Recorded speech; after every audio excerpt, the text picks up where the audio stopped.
Alors, Marc Lebel, je suis présentement le président de 2300 Estimoville SEC.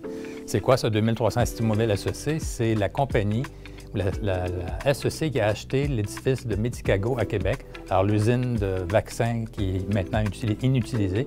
Alors, on est un groupe d'investisseurs qui avons repris cette usine-là pour en faire un hub, un pôle en sciences de la vie avec donc des compagnies de medtech et des compagnies de biotech. Ça, c'est vraiment, je pense, pour moi, un fait important dans ma vie professionnelle. À deux personnes, on a fondé la compagnie, le CRO Anapharm. Alors, Anapharm, c'est un CRO de phase 1, donc on faisait des études de clinique chez les volontaires sains. On a fondé ça à Québec avec 8 employés dans le sous-sol de l'Université Laval, à côté de la morgue.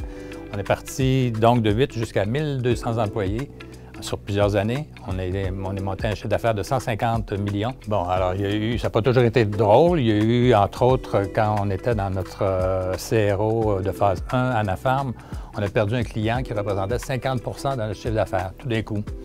Alors, oui, mise à pied, restructuration, on a changé beaucoup de choses. Mais comme l'histoire l'a montré, on a repris de cet événement-là et on a grandi, continué de grandir. D'autres événements importants, des faits importants, c'est que j'ai fait plusieurs transactions, soit des acquisitions ou des mergers. Entre autres, je pense que j'en ai fait 7. Soit en acquérant des compagnies dans Nucam Science, soit avec Anapharm, en vendant Anapharm à une compagnie cotée au Nasdaq.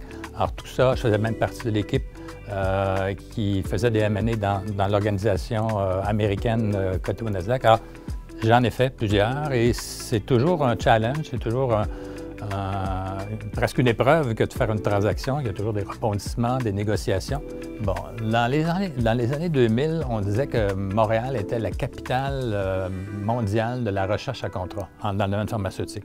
On a probablement perdu un peu de lustre là-dedans, on a perdu des plumes, mais je pense que maintenant, on peut dire, en tout cas qu'au niveau de la découverte du médicament, donc une sous-section de toute la recherche pharmaceutique, il y a comme une vallée au Québec de la découverte du médicament. Là, je mets Montréal, Québec et Trois-Rivières là-dedans, mais dans cet environnement-là, il y a présentement, si on n'est pas les meilleurs en Amérique du Nord, on n'est pas loin.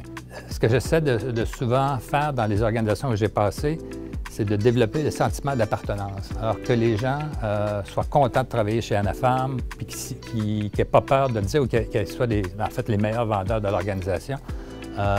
C'était la même chose chez Nucam aussi. Il y avait comme la famille Nucam. On avait une atmosphère de famille, pas dans le sens trop tricoté, serré, puis qui ne s'ouvre pas sur le monde, mais plutôt il y a une ambiance familiale.